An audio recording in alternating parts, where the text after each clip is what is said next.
there, my wedding planning friends, and welcome back to my channel. If this is your first time here, thank you so much for clicking on my video. I'm Emily Summer. I'm a wedding planner based in Montana, and I make weekly videos on wedding planning tips and advice. So continuing with the trend of talking about 2024 wedding trends, today's video we are going to talk about trends in the food and beverage space.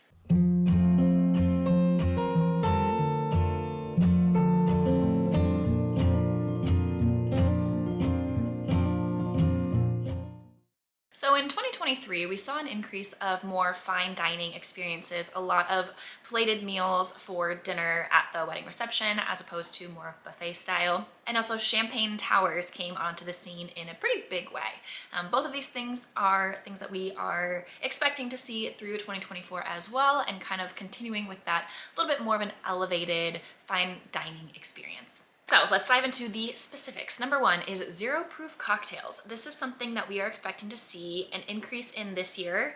That is something that is somewhat new. So we've experienced a lot of general increase in non-alcoholic cocktails in just like the general public. A lot of mocktails, a lot of NA beers and seltzers have been making their way into the beverage market. And so this is something that we are expecting to see more at weddings, as well as having a selection of mocktails or some kind of non-alcoholic beverage choices at the bar as well.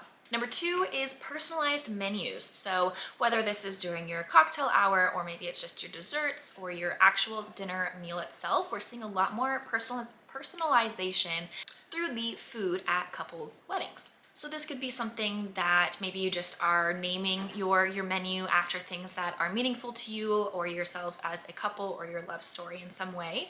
Or maybe it's a particular type of food that means a lot to you. So maybe you guys really love street food, and so you're gonna have stations that have like hot dogs and corn dogs, like a street meat option or a food truck. Or maybe your first date was to sushi, and then all big milestone dates after that, or maybe where you got engaged was at sushi, and so you're gonna have sushi during your cocktail hour. Some kind of way to kind of personalize the food at your wedding is something that we are expecting to see more of in 2024. Number three is farm to table dinners. Now here in Montana, this is pretty common, as we do have access to a lot of local farmers, and we are a big supplier of beef and bison.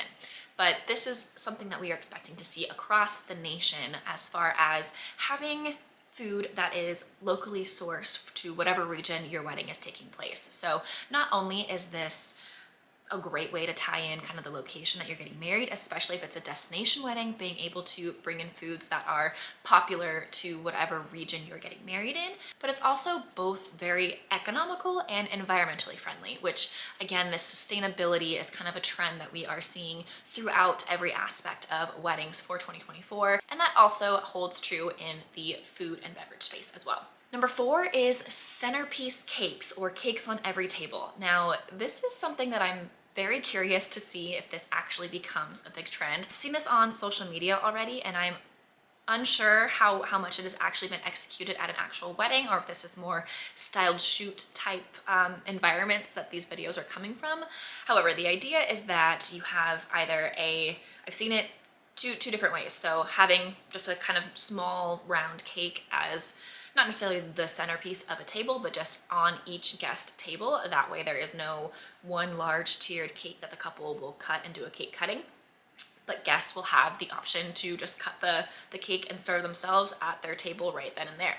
I've also seen cakes that are serving almost like a centerpiece. So like on a banquet rectangle style table, it is a long cake in the middle of the table that's kind of serving as a centerpiece that guests can just cut into and slice and serve themselves a slice of cake.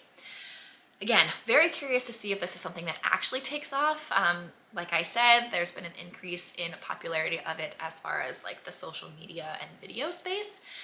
There's just, to me as a wedding planner, seems to be a lot of coordination and things that would need to go into this in order for it to be executed properly. And it seems like there might be a lot of waste from something like this, because not everybody is going to want a slice of cake at the table, and there's already a lot of cake left over at weddings, and it just seems like to have cake at every single table could potentially be a big waste. However, we have been seeing a pretty large decrease in the overall cake cutting ceremony, so this sort of makes a little bit more sense for the direction that weddings are going in this sense. But this would pretty much only work in an indoor only location.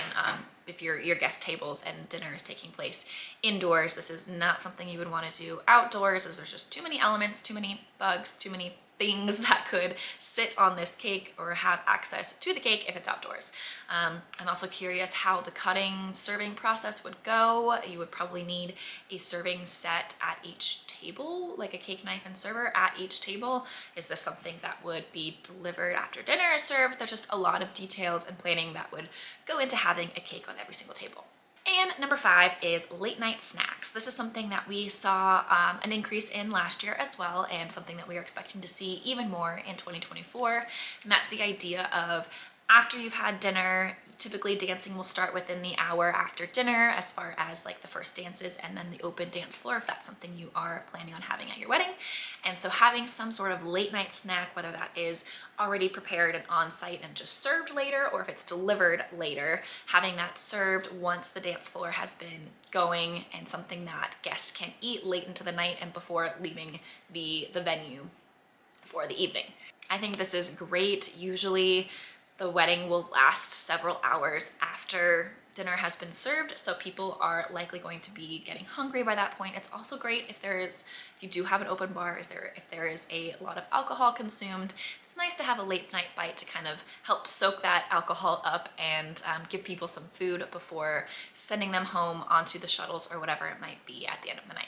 I am so excited for all of the trends that we are expected to see in 2024 as a whole in the wedding industry. Any of these food or drink trends are things that you are planning to have at your wedding, I would love to hear in the comments below.